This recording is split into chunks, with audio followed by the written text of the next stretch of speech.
analizar un poco el panorama político en nuestro país. Tenemos en línea a Félix Seijas.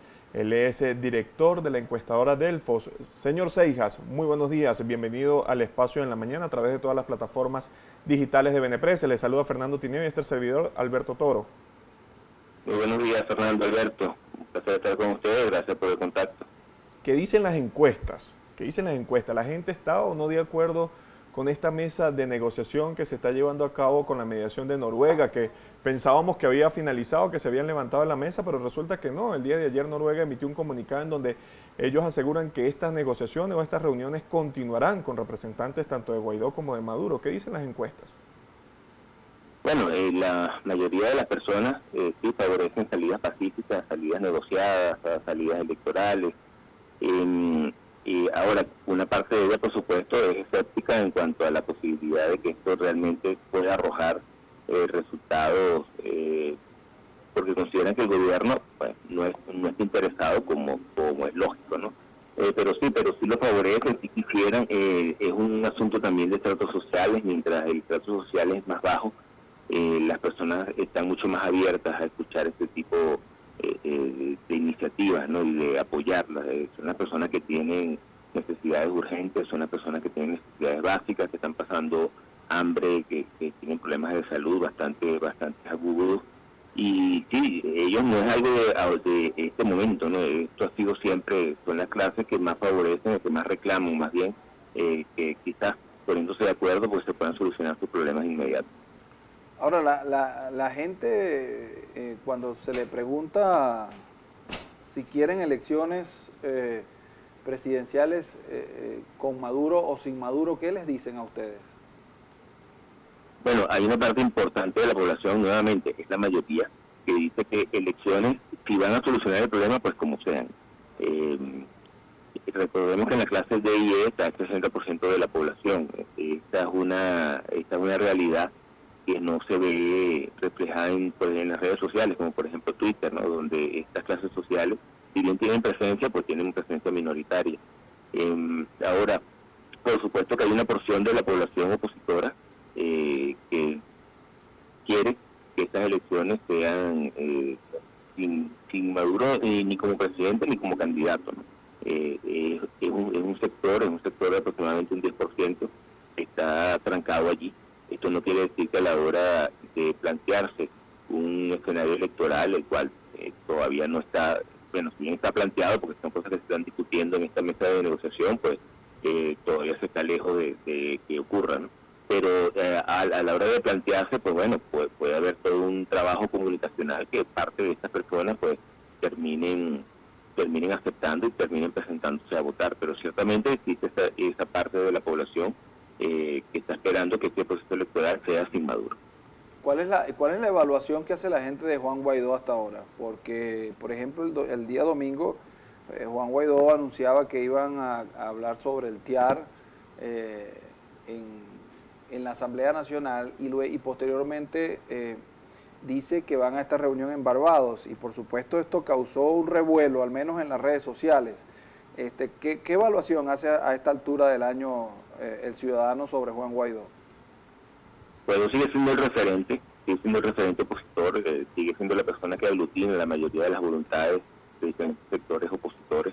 Estamos hablando de las bases, ¿no? Ahora, sí, por supuesto que hay también un sector que alguno de ellos pues es mucho más radical a la hora de hablar sobre Guaidó, piensa que Guaidó no cumple con las expectativas, pero estos son los sectores siempre impacientes que existen, impacientes, muchos de ellos con mucha razón, ¿no? Por lo que está viviendo, que es un problema realmente agudo. Pero aquí nuevamente hago las distinciones entre clases sociales.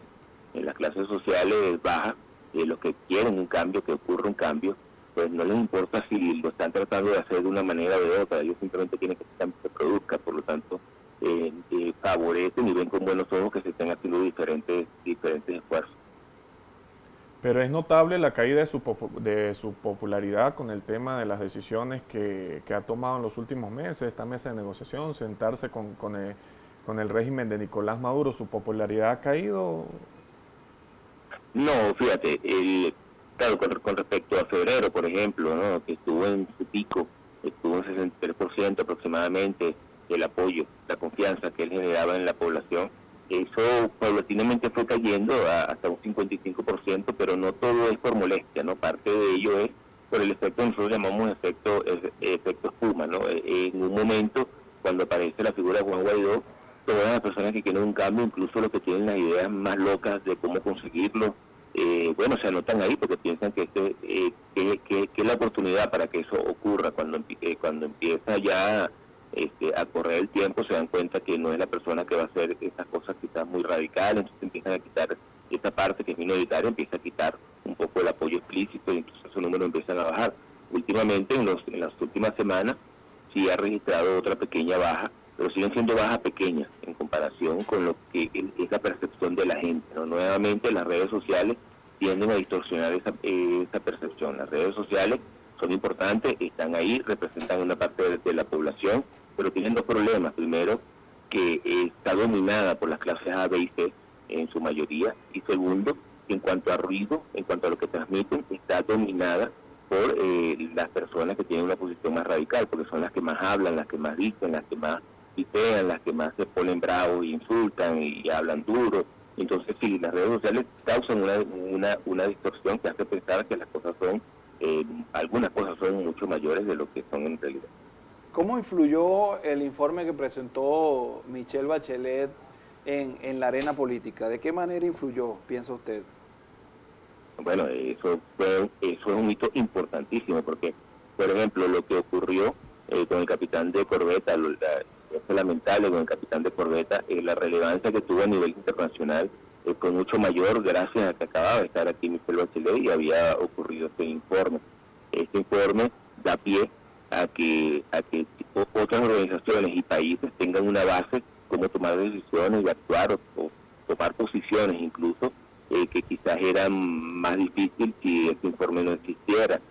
Países como Uruguay, por ejemplo, se les complica mucho más manifestar cualquier tipo de apoyo al gobierno actual de Venezuela una vez que este informe ya ha salido, ya es un reconocimiento de las Naciones Unidas, cosas que están ocurriendo aquí.